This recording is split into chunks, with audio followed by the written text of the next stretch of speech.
বিশেষজ্ঞদের সাথে কথা বলে প্রবাসীদের ভোটের কৌশলগত পদ্ধতি বের করার চেষ্টা করছে কমিশন, জানিয়েছেন প্রধান নির্বাচন কমিশনার এএমএম নাসির উদ্দিন। নির্বাচন কমিশনে প্রবাসীদের ভোট দেওয়ার সম্ভাব্য পদ্ধতি নিয়ে অংশীজনদের সঙ্গে মতবিনিময়ের শুরুতে তিনি একথা জানান।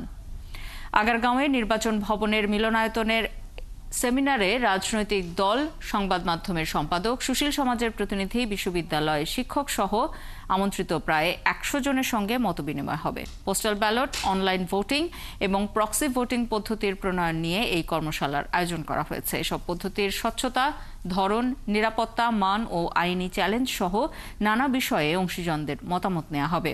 কর্মশালায় সিইসি আরও বলেন, প্রবাসীদের কাছে প্রধান উপদেষ্টার দেয়া ওয়াদা পূরণে সচেষ্ট হয়ে কাজ করছে বলে জানান সিইসি। এজন্য রাজনৈতিক নেতাদের সমর্থন জরুরি বলে জানান তিনি।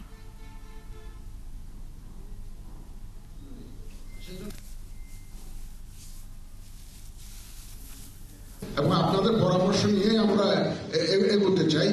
আর সর্বোপরি অল সেড এন্ড ডান, আমাদের রাজনৈতিক নেতৃবৃন্দ যদি সমর্থন না দেন, আমাদের যত এক্সারসাইজ আছে it will all end in futility. এই সমস্ত কাজে আউট অফ কান্ট্রি ভোটিং এ একটা ধরনের সিম্পলিসিটি যেমন ইম্পর্টেন্ট, তারপরে আইন কানুনের পরিবর্তন যাতে যথাসম্ভব কম করতে হয়, কস্ট ইফেক্টিভ যাতে হয় এবং মানুষের ট্রাস্ট যাতে থাকে, এগুলো সব ইনশিওর করে আমাদেরকে আগাতে হবে।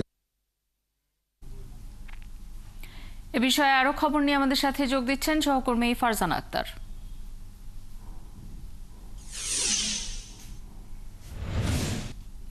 ফারজানা, কর্মকর্তারা কি বলছেন এ বিষয়ে বিস্তারিত জানতে চাই।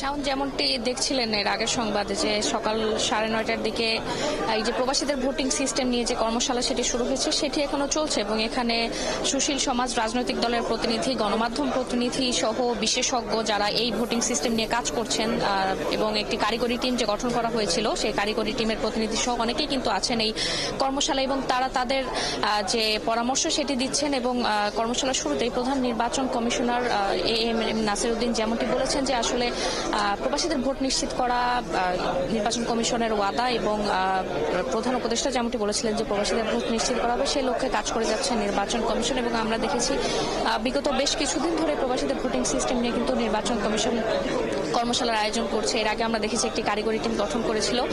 তো এর মধ্যেই আসলে প্রবাসীদের ভোটিং সিস্টেম নিয়ে 3টি পদ্ধতি আছে বাংলাদেশে। একটি হচ্ছে অনলাইন পদ্ধতি, একটি পোস্টাল ব্যালট এবং একটি হচ্ছে প্রক্সি ভোটিং পদ্ধতি।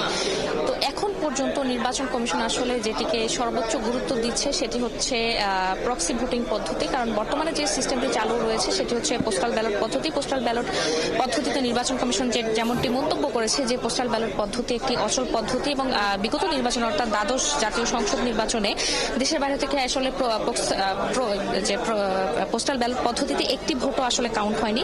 এই কারণে কিন্তু নির্বাচন এখন অন্য পদ্ধতির কথা ভাবছে এবং পাশাপাশি যেটি অনলাইন ভোটিং সিস্টেম সে বিষয়ে আসলে নির্বাচন কমিশন গবেষণা করে দেখেছে যে উন্নত কয়েকটি দেশে অনলাইন ভোটিং সিস্টেম চালু আছে, তবে বাংলাদেশে এটি করতে গেলে হয়তো বাধার সম্মুখীন হতে পারে বা বেশ কিছু সমস্যা থাকতে পারে। এবং নির্বাচন কমিশন যেমনটি বলছে এর মধ্যে সর্বোচ্চ পন্থা হচ্ছে প্রক্সি ভোটিং পদ্ধতি। প্রক্সি ভোটিং পদ্ধতি হচ্ছে বিদেশে যে অবস্থান করবেন তার আস্থাভাজন যে কোনো একজন দেশে অবস্থানরত, তিনি তার বাবা মা হতে পারেন, ভাই হতে পারেন বা সন্তান হতে পারেন, আস্থাভাজন ব্যক্তিকে প্রথমে অনলাইন রেজিস্ট্রেশনের মাধ্যমে মনোনীত করবেন।